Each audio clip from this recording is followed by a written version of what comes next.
Olá, pessoas, eu sou Eli, professora de redação, é um prazer tê-los por aqui. E hoje vamos falar sobre conclusão textual.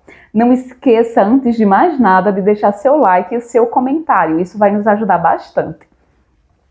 E a gente vai seguir aquele nosso esqueleto. Não esqueça de ver a aula de introdução desse esqueleto, a aula de desenvolvimento e, por fim, vim aqui ver a aula de conclusão. Mas vamos falar sobre conclusão. É importantíssimo lembrar que a conclusão para o texto dissertativo é uma parte fundamental. A gente não pode, em hipótese nenhuma, dispensá-la, certo? A não ser que a gente faça aquele texto dissertativo expositivo para a banca CESP, que não é o nosso caso neste momento. Esse esqueleto ele é feito pensado em bancas como IBFC, FCC, FGV, Consulplan, e até mesmo para vestibulares, como por exemplo o Enem. Mas vamos lá, segue aqui comigo. A conclusão é uma parte muito importante, é o fechamento do seu texto, é onde você vai lançar medidas para solucionar o problema apresentado. Eli, mas se não for um problema, se o meu tema não for um problema, se não for um problema, ou se você não problematizou esse tema lá na conclusão, lance uma síntese bem elaborada, um resumo de tudo aquilo que você falou durante o seu texto. Lembrando, gente, é muito importante que as ideias apresentadas, as ideias críticas, a sua tese, apareça aqui na conclusão. Em especial, se for uma proposta de intervenção para um problema, tá bom? Então, é importantíssimo que você elabore essa proposta pensando no problema, na tese que você apresentou, na crítica que você trouxe dentro do seu texto. E não somente pensando na temática. É claro que você elaborou uma tese em relação à sua temática. E é exatamente sobre ela que você vai propor uma solução. Que você vai apresentar uma solução, medidas, que você vai apresentar uma ação que venha a minimizar um problema ali que foi apresentado para você dissertar sobre. Vamos lá, vamos começar.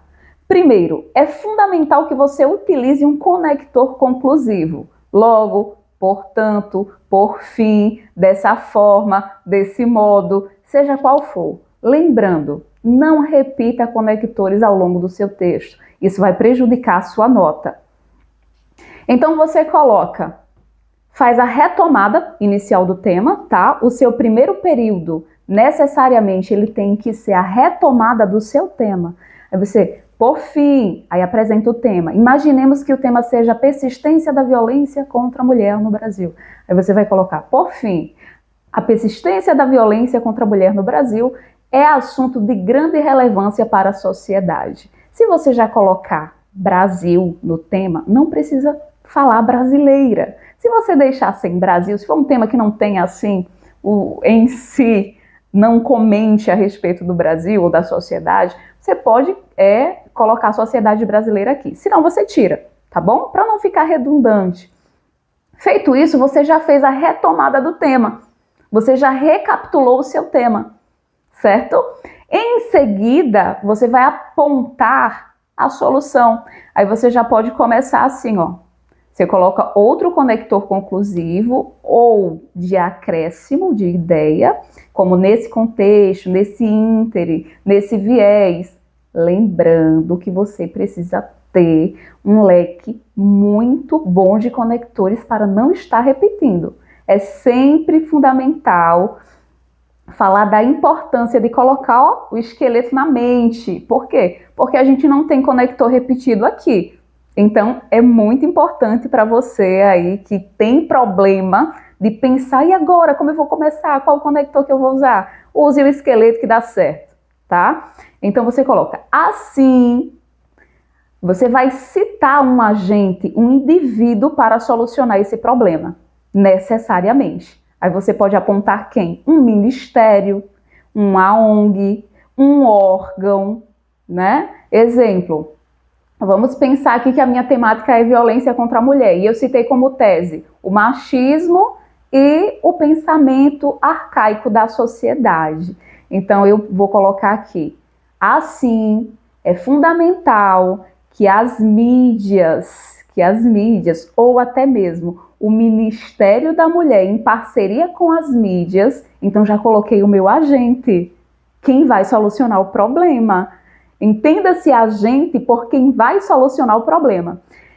O que eles vão fazer? Qual que é a ação? É o meu segundo passo. Lembrando que quem vai fazer Enem tem que detalhar essa ação, tá? Tem que detalhar, não é só colocar a ação, é colocar a ação, colocar detalhes acerca dela, bem como um meio pelo qual ela deve ser realizada. Para o Enem, a nossa conclusão tem 5 itens, tá bom?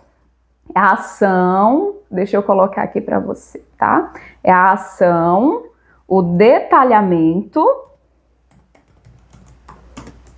e o meio, tá? O meio ou modo, como vocês queiram chamar.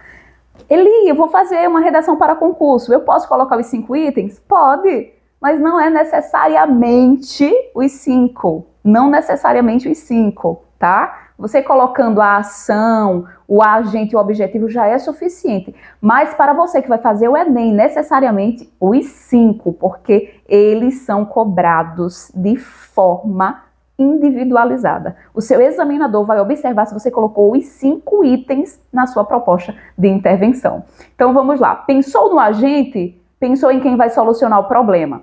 Pensou na ação que esse agente vai realizar para solucionar o problema. Então, se você falou que o agente é a mídia e o Ministério da Mulher, você vai pensar no quê? Essa parceria da mídia com o Ministério da Mulher. Qual seria a ação? A propagação de palestras, de veículos em si, usar os veículos de comunicação para atingir a população de forma que ela venha a tirar esse pensamento arcaico da cabeça. Redundante, né? Tirar o pensamento da cabeça, redundante, bem redundante. Esquece isso, esquece, pelo amor de Deus, para. Então, para que a sociedade venha a ter um pensamento diferenciado. Então, você vai colocar como ação o quê? Vai colocar como agente o Ministério da Mulher em parceria com as mídias para realizar qual ação? Qual seria a ação? Palestras, propagação de cartazes, de folhetos, divulgação nas mídias de incentivo à mudança de pensamento. O que seria em si essa questão dessa ação? Pense em algo concreto, objetivo, não precisa se estender muito, tá? E com qual objetivo isso deve acontecer? Qual seria o objetivo dessa ação? Para garantir a igualdade entre gêneros? Boa, né? Interessante. Se a nossa questão aqui é violência contra a mulher e a gente tem o machismo e o pensamento arcaico da sociedade, garantir a igualdade entre os gêneros seria um ótimo objetivo. Lembrando aqui, se você vai fazer Enem e vai usar esse esqueleto, lembre-se de colocar o meio. Qual seria o meio? Por meio de quê? A mídia e o Ministério da Mulher vai realizar essa ação. Qual seria o meio? Qual seria o veículo? Por meio da TV, do rádio, o que mais que você pode pensar? Por meio, por modo? De qual modo? Incentivo de programas, trabalhando com palestras em localidades que têm, de fato, um número maior de violência contra a mulher, que apresentam um maior problema em se tratando desse conteúdo de violência contra a mulher. Qual seria esse meio? Então pensa assim, tá? Se você vai fazer o Enem. Se não, você pode, se você vai fazer só o concurso, apresenta o agente, apresenta a ação, pensa se agente, quem vai solucionar o problema. A ação, o que ele vai fazer para solucionar o problema. Coloque uma medida. Essa ação é uma medida. E o objetivo é para que esse problema deve ser solucionado. Fez isso, acabou a sua conclusão, tá? Lembrando, o seu texto necessariamente tem que ter sintonia. Então não é chegar aqui e fazer uma proposta de qualquer forma ou levar uma proposta pronta para a sua prova, porque ela ela precisa ter uma ligação, uma coerência com o restante do texto, com o que você escreveu acima, com o seu desenvolvimento, com a sua conclusão, em especial com a tese que você defendeu ao longo do seu texto. Não esqueça de deixar seu like. Por hoje é isso. Vou trazer outros vídeos trazendo dicas para vocês. Até a próxima. Tchau, tchau.